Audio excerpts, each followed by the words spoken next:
மா காலையிலேயே நான் உங்ககிட்ட ஒன்று சொல்லணும்னு நினைச்சிட்டு இருந்தேன். நான் ஹீமோகுளோபின் டெஸ்ட் எடுத்தேன்ல, அதுல ஹெச்பி லெவல் ரொம்ப கம்மியா இருக்குமா.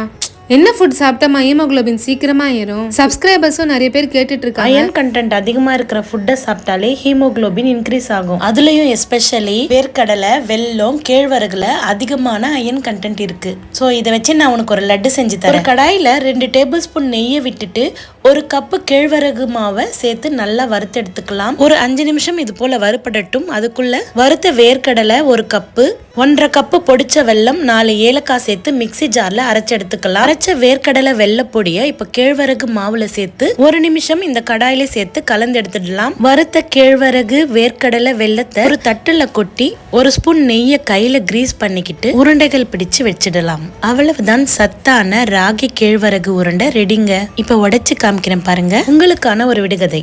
ஓடையிலே ஒரு கருப்பு மீன் துள்ளி விளையாடுது. அது என்ன?